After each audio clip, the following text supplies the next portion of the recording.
The crystal champagne flute trembles in my hand as I stand alone at the San Jose Country Club bar, watching my cousin Claire's engagement party unfold like a glossy magazine spread. Perfect lighting. Perfect flowers. Perfect family smiles that never quite reach their eyes when they land on me. I check my phone again. No messages from Logan. The sleek designer watch he gave me for Christmas shows 7:45 p.m. in Zurich. He should be done with his consulting meeting by now. Julia, darling. My mother's voice carries that particular lilt she reserves for public performances.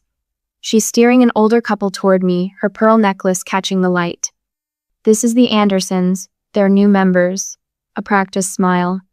This is Julia. She's between relationships right now. I bite back the correction. 2 years engaged to Logan, and she still pretends he doesn't exist. The Andersons murmur polite greetings and mercifully move on, champagne glasses in hand. My phone buzzes. Finally. But it's just my team in Dubai confirming tomorrow's client presentation. I need somewhere quiet to call Logan, to hear his voice ground me in reality, before I float away on a sea of family fiction.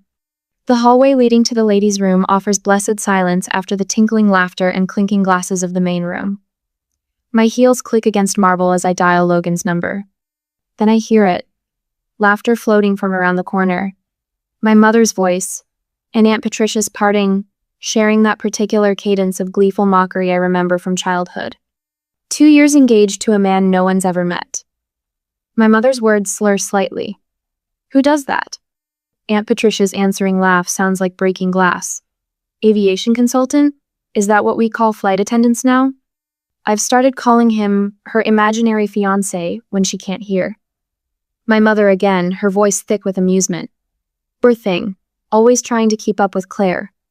The phone slips from my suddenly numb fingers, clattering against marble. Tears burn behind my eyes but don't fall. I won't give them that satisfaction, even if they can't see me. The memories rush in like tide water. Me at 22, standing in our kitchen as Dad's face turned that particular shade of purple reserved for major disappointments. Law school is your future, Julia. This art school nonsense is throwing your life away. Mom wringing her hands in the background. Graphic design is a lovely hobby, sweetheart, but it's not a career. The Christmas video calls after I moved to Europe. Mom's tight smile as I shared news about my growing client list. That's nice, dear, but did you hear?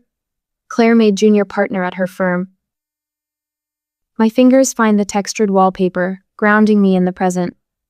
The past is a dangerous place to linger tonight. I remember the first time I saw Logan across a crowded conference room in Zurich. The way his eyes crinkled when he smiled. How he listened intently as I presented my branding concepts for his airline client. The immediate connection that felt like coming home, even though home had never actually felt that way. The work is exceptional, he'd said afterward. Your family must be incredibly proud. I'd laughed then, a short, sharp sound. They think I'm playing at having a career while looking for a husband. His hand had covered mine, warm and steady. Then they don't know you at all. The memory of calling Mom to share our engagement still stings. The long silence before her careful response. Is this real, Julia? Or are you just trying to keep up with Claire? Logan's words that night echo in my head.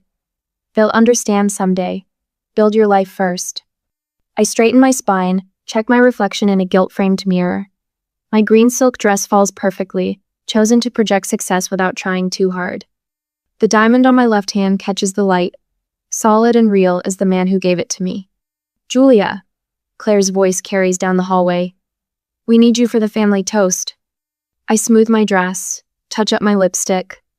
Perfect the mask I've worn at every family gathering since I was old enough to understand that being myself wasn't enough. My phone buzzes again. A text from Logan. Finished early, missing you. Something shifts inside my chest, like tectonic plates realigning. I've spent my whole life trying to prove myself worthy of this family's approval. Tonight, I finally understand their approval was never the prize I thought it was. My fingers fly across the phone screen. Now, please come now. Claire appears at the end of the hallway, radiant in white. There you are. Mom wants you to say a few words. I slip my phone into my clutch, straighten my shoulders. Of course she does. The walk back to the main room feels different now. Each step carries the weight of a decision years in the making. They want a toast? I'll give them one they'll never forget.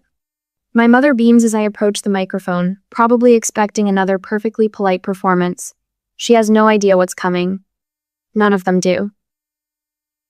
The crystal stemware weighs heavy in my hand as I step toward the microphone. My mother beams from her carefully chosen spot near the front, no doubt expecting another of my perfectly polite performances. The same smile she wore through 2 decades of piano recitals and debate tournaments, watching me hit all the right notes while missing the music entirely. When two people find each other, I begin, letting my gaze drift across the sea of expectant faces. They deserve a foundation of belief and support. The words float across the reception hall, carried by the venue's precise acoustics. Claire and Michael have that foundation in spades. Every step of their journey celebrated, documented, believed. A champagne flute clinks against a butter knife somewhere in the back. Someone coughs. My mother's smile slips, just a fraction as my eyes find hers. Some people never receive that support. The words land soft but sharp, like snow before a storm. Some build their lives while those closest to them whisper doubts behind closed doors and country club bathrooms. My mother's fingers tighten around her glass. Aunt Patricia shifts in her chair, that particular rustle of silk that always accompanied her judgments. So here's to those blessed with family who believe in them without proof, without question. I raise my glass, ice cracking in the silence, and to those who succeed anyway. The applause comes scattered and uncertain, like the first drops of rain. Maria appears at my elbow as I step away from the microphone, her hand warm against my arm. I wanted to tell you, she whispers, her phone screen glowing between us. They've been saying this for years. The family group chat scrolls beneath her thumb. Words jump out like neon signs in the dark. Maybe she needs therapy. No real career. Inventing relationships to compete with Claire. My father's voice drifts from a nearby table. Julia's going through a phase. The same dismissal he used when I left law school, when I moved to Europe. When I built my first international client portfolio. A phase lasting 15 years. Your brother told the Hendersons your international career was mostly freelance work. Maria adds, her voice barely audible above the string quartet. Like you're sitting in a coffee shop designing logos instead of running global campaigns. The weight of years of dismissal settles across my shoulders like a familiar shawl. My mother holds court near the gift table, Aunt Patricia at her right hand like always. The perfect power couple. One to plant the seeds of doubt, one to water them with whispers until they bloom into full-grown lies. Did you see the wedding magazines? Maria's words carry an edge of anger I've never heard from her before. Your mother showed them to Claire last month. At least one daughter will have a proper wedding. Like you're some cautionary tale instead of a success story. A server passes with fresh champagne. Maria snags 2 glasses, pressing one into my hand. You know who's been surprisingly decent about all this? Claire. She shut down Mom the other day when she started in on your imaginary life in Dubai. My phone buzzes against my hip. Logan's message lights up the screen. 3 minutes out. Ready? The room shifts around me, familiar faces arranging themselves into new patterns. Rebecca slips through the doorway, fashionably late as always. One look at my face and eyebrows draw together. She knows me well enough to read the storm brewing behind my careful smile. She'll leave early like always, my mother's voice carries from behind a massive flower arrangement.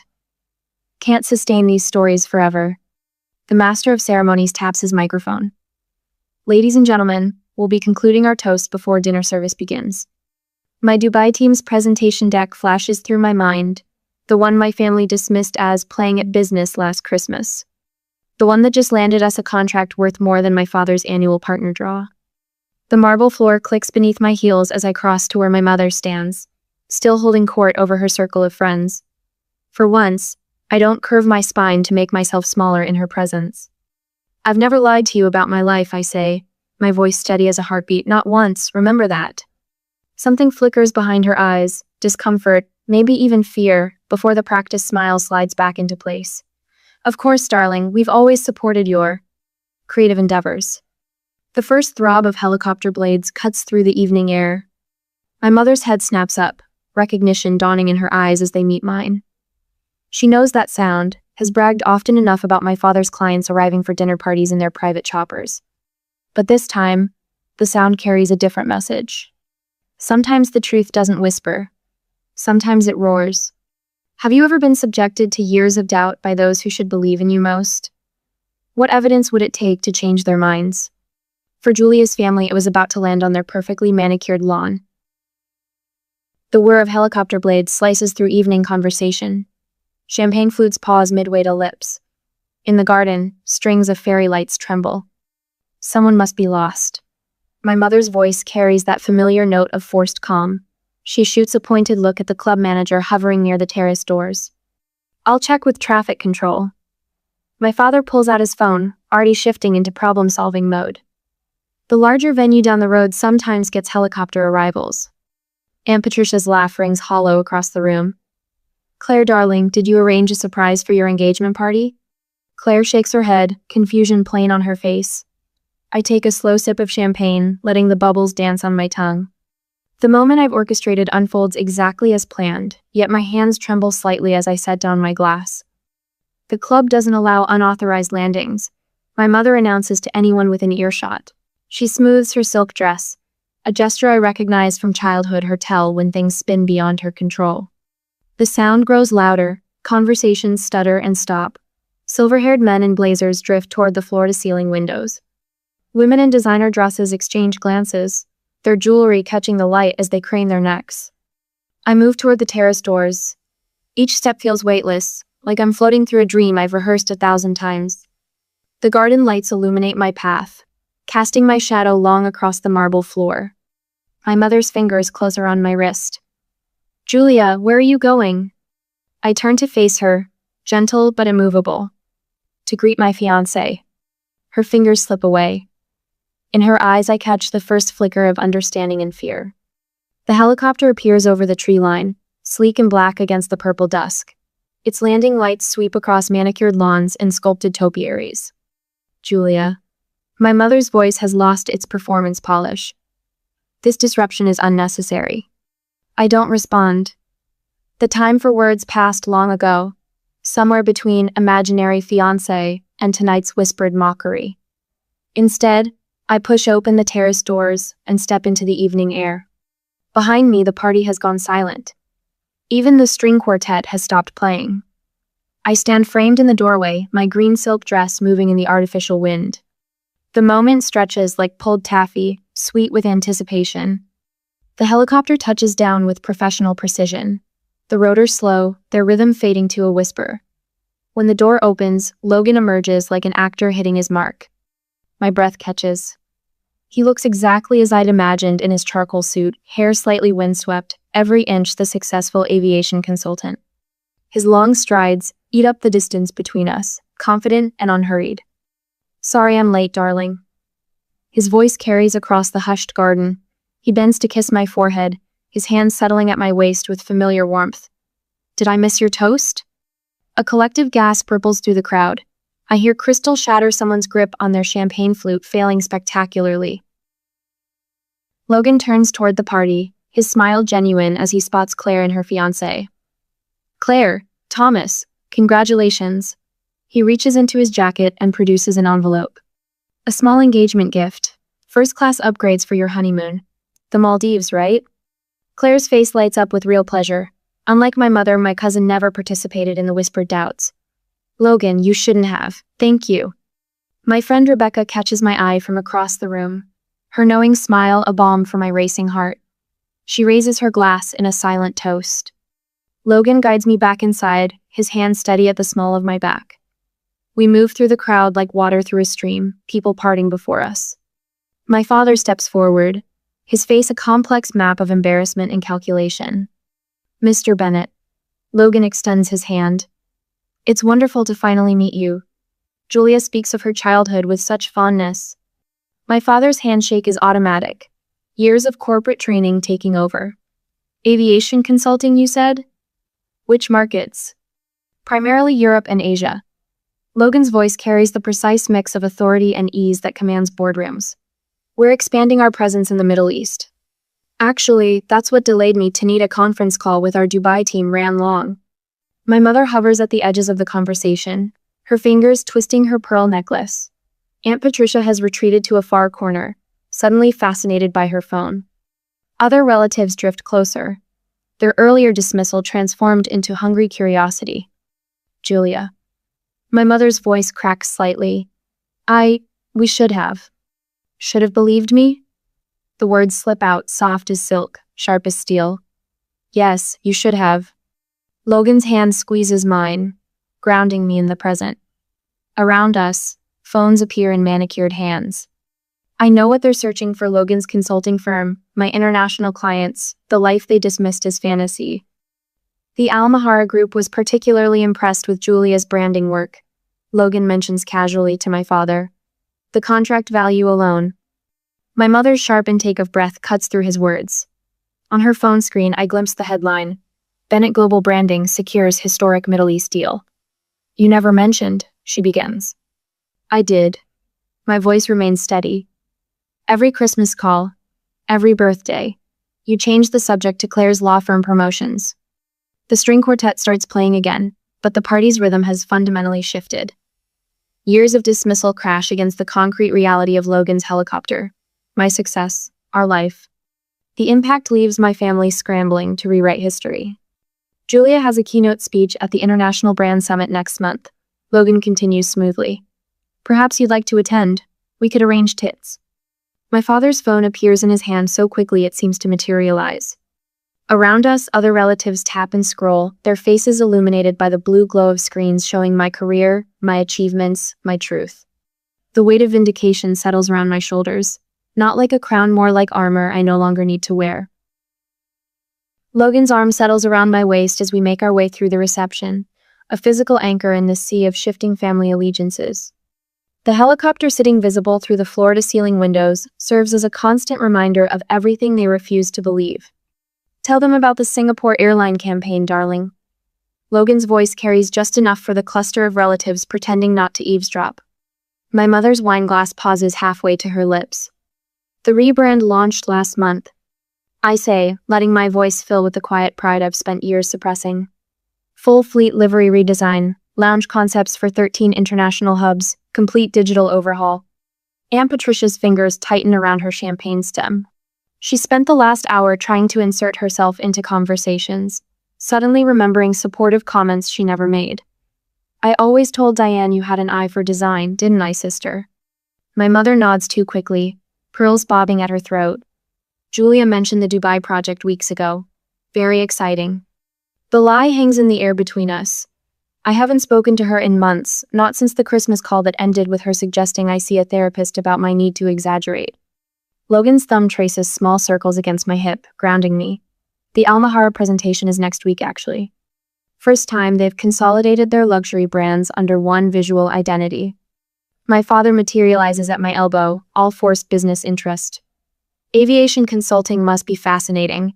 The regulatory frameworks alone. Speaking of frameworks, my brother Tom cuts in. I always knew you'd make it big, sis. Remember when I helped you with that school project? A laugh bubbles up before I can stop it. You mean when you told me graphic design was for people who couldn't handle real jobs? The silence stretches just long enough to be uncomfortable. Claire's future mother-in-law raises a perfectly sculpted eyebrow. I thought you said Julia was struggling with her career? Maria, bless her, doesn't miss a beat. Funny how memories change when a helicopter lands, isn't it? My mother smooths invisible wrinkles from her silk dress. We always encouraged Julia's independence. Actually, I say softly, you called it running away from responsibility. The words land like pebbles in still water, ripples of discomfort spreading through the gathered family. Rebecca appears at my side, champagne flute extended like a shield. Remember that first client meeting in Paris? Julia stayed up 3 nights straight redoing the entire presentation because the brief changed last minute. You always knew exactly what you wanted, Claire adds, surprising me with her sincerity. A small cluster of younger cousins edges closer, eyes bright with something that looks like hope. Julia, darling. My mother's voice has taken on that particular tone she uses when orchestrating photo opportunities. We should get some pictures for the family album while everyone's here. Wonderful idea, my father chimes in. And you must let us know when you're in Europe next. We'd love to visit. Tom slides a business card from his wallet. We should grab coffee, talk about some international opportunities. The firm's looking to expand. I smile, precise as a scalpel. We'll see what the schedule allows. Logan steers us toward the terrace, reading my need for air. The night wraps around us like cool silk, city lights glittering below.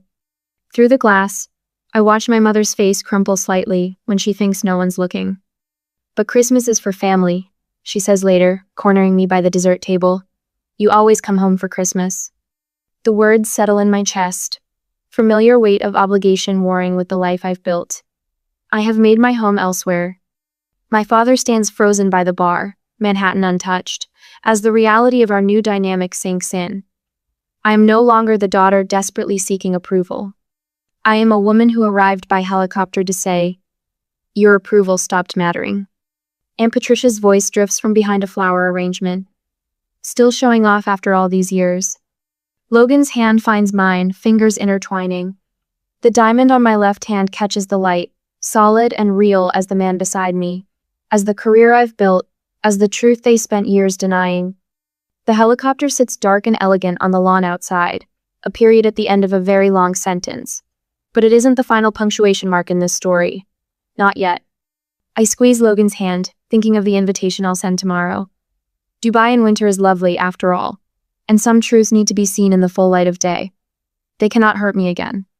With these thoughts, we greeted everyone and went to the hotel. Tomorrow is a big day. The next day, after the reception, the phone vibrates against the hotel nightstand at 10 a.m. My mother's name flashes across the screen, accompanied by her carefully curated profile photo from last Christmas. Julia, sweetheart. Her voice carries that particular wobble that appears whenever she wants something. I've been thinking about what happened at the reception. We should reconnect as a family. I let the silence stretch, watching Logan's reflection in the floor-to-ceiling windows as he moves around our suite, preparing for another consulting call. Mom, I have meetings all morning. Of course you do. The wobble transforms into something sharper. Your father wants to discuss some investment opportunities for your business. She pauses. The family business could use an international presence. My phone buzzes with incoming texts. Dad, suggesting coffee to talk about your future. My brother Mike, suddenly interested in expanding our horizons globally. Even Aunt Patricia has posted on Facebook, featuring a photo from Claire's engagement party, with the caption, "So proud of my successful niece Julia. Family first, global business." Logan catches my eye in the reflection, raising an eyebrow. I shake my head, lips curving into a smile that holds more satisfaction than amusement. The country club membership committee meets next month, Mom continues, voice brightening. Your father could nominate you now that you're established. The word hangs between us like a poisoned apple. Established. As if my success only became real when it arrived in a helicopter. The lake house is lovely in autumn, she adds. We could update the family Christmas card. You and Logan would look wonderful on the dock.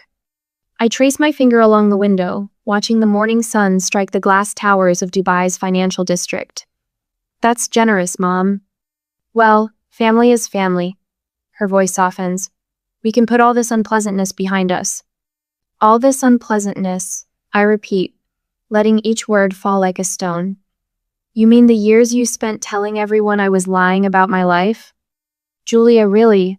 We were just concerned. Logan sets a cup of Earl Grey on the desk beside me, his hand resting briefly on my shoulder. The warmth of his palm grounds me as the realization crystallizes. They're not sorry they didn't believe me, I say after ending the call. They're sorry they can't use me. Logan leans against the desk, arms crossed. What do you want to do about it? I open my laptop, fingers hovering over the keyboard. The words flow with unexpected ease. I'd like to invite you to Dubai next month. Let me show you what I've built. 3 weeks later, I watch my parents scan the arrivals terminal, their expectations visible in their designer luggage and travel outfits. Mom's face falls slightly when she spots our waiting car. Not a luxury sedan, but a modest electric vehicle. The hotel is lovely, she manages later, as Logan guides them through the understated lobby of the Four Seasons. No gilded excess, no ostentation, just quiet, impeccable taste. We thought you'd be comfortable here, I say, watching them search for the flash and glitter they'd imagined. Dubai isn't all about spectacle. The next morning, I lead them through the glass doors of Bennett Global Branding. 30 pairs of eyes look up from sleek desks, their owners rising in greeting. Good morning, Julia, they chorus, some voices carrying accents from London, Singapore, Cape Town. Your team? Dad asks, gaze jumping from face to face. My family. I correct him quietly. I watch them absorb the wall of client logos, the industry awards, the framed magazine covers featuring my work. Through the conference room glass, they glimpse my upcoming keynote presentation for the Global Brand Summit. All this time, Mom whispers, "You really were building something?" Yes. I gestured to my office. Would you like to see more?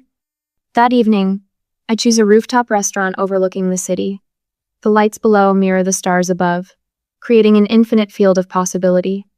For years, I say, setting my phone on the white tablecloth, you thought I was lying about my life.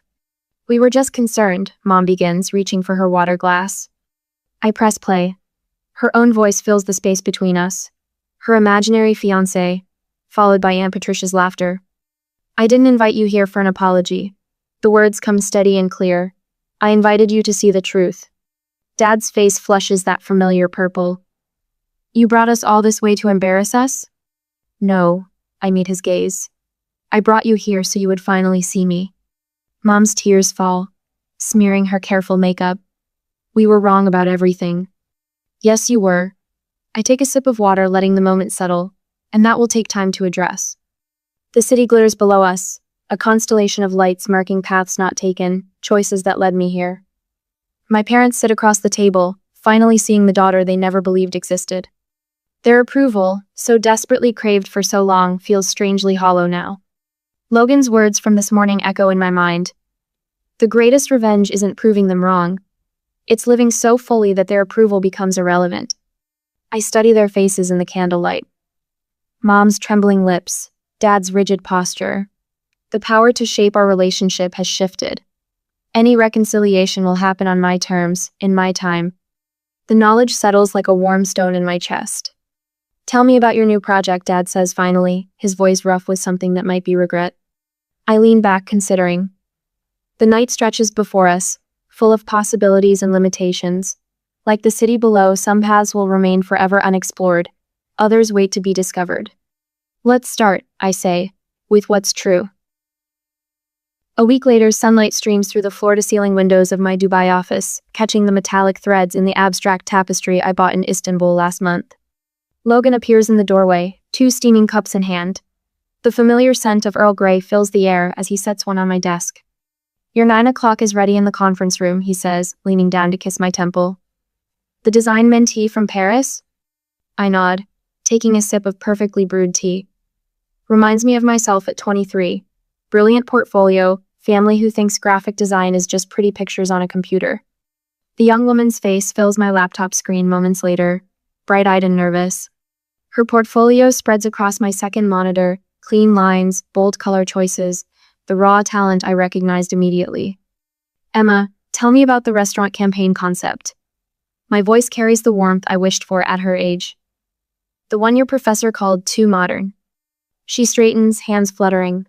My father said the same thing, that no traditional French restaurant would ever. Show me anyway. Her concept unfolds across the screen. Contemporary yet elegant, perfectly balanced between innovation and timeless appeal. My mind flashes to a portfolio review 12 years ago.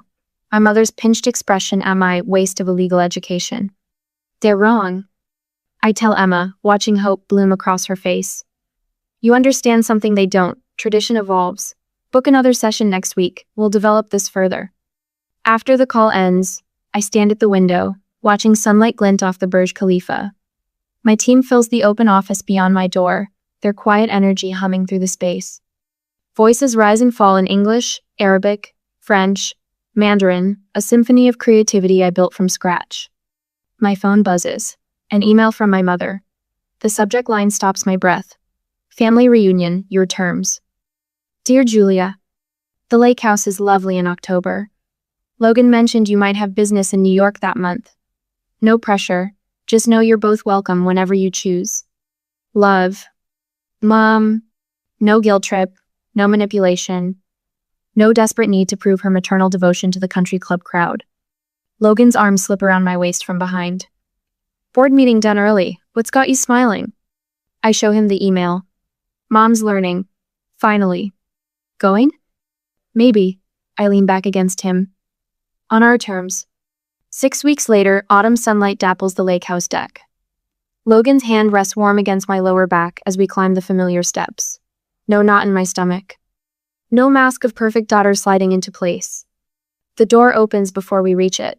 Mom's eyes meet mine, clear and uncertain. Julia, Logan, thank you for coming.